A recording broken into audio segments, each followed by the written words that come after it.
The only survivor of the Air India plane crash has told the BBC he feels he's the luckiest man alive.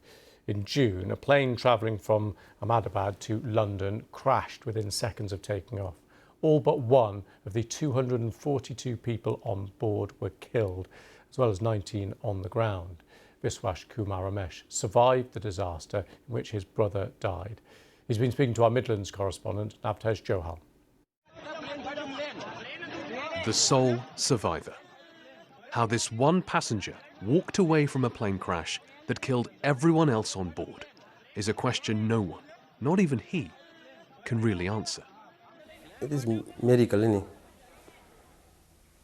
Still I'm not believe. I'm only one survivor. The Air India plane crash in Ahmedabad in June killed 260 people. Viswashkumar Ramesh was the sole survivor aboard that flight. How did you jump from the aircraft? I'm not jumping. Okay. I just walk out, innit?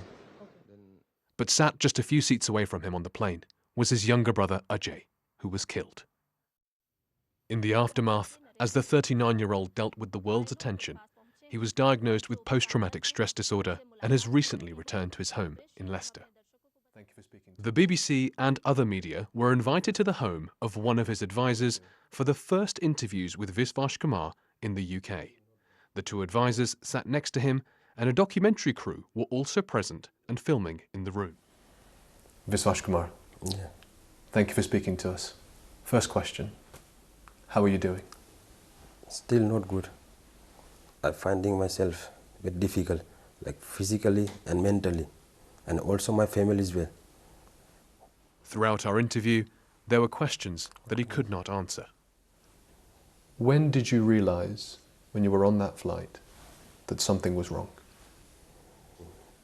It is very painful for me to explain that happened still. I can't say anything about that now. So many people believe that what happened to you was a miracle. Do you feel like you are the luckiest man alive? Yes. It is miracle, innit? Is that difficult? Because on the one hand you say you believe you are the luckiest man alive, that what happened to you was a miracle. On the other hand... I'm luckiest man, but also I lost everything. My brother, for me. I lost my brother, innit? My brother is my backbone. At times, he became emotional.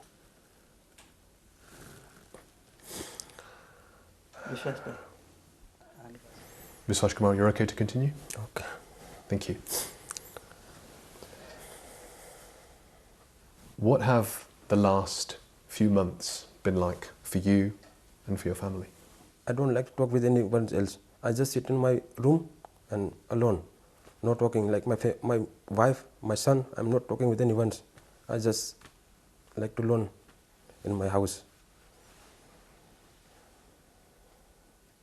Viswashkumar says he's also struggling with his physical injuries and hasn't been able to work or drive. His advisors say that Air India need to provide more compensation to meet his immediate needs and are demanding a meeting with the airline's executives. What we want to do is speak to Air India and not somebody down the chain who's processing paperwork, so they can understand the real impact and put in real support for this family that's suffering. 3 times we have issued an invitation to them to come and sit with us and collaboratively and work together to try and help Viswashkumar and his family through this ordeal. 3 times they've either ignored us or turned us down. It is not acceptable. In a statement, Air India, which is owned by Tata Group, said, "We are deeply conscious of our responsibility to provide Mr. Ramesh with support. Care for him, and indeed all families affected by the tragedy, remains our absolute priority. Senior leaders from across Tata Group continue to visit families to express their deepest condolences. An offer has been made to Mr. Ramesh's representatives to arrange such a meeting." And Viswashkumar was led away by one of his advisors for arrest before his next interview. This man, whose miraculous escape amid a horrifying tragedy fascinated the world, is still counting the cost of survival. Naftej Johal, BBC News, Leicester.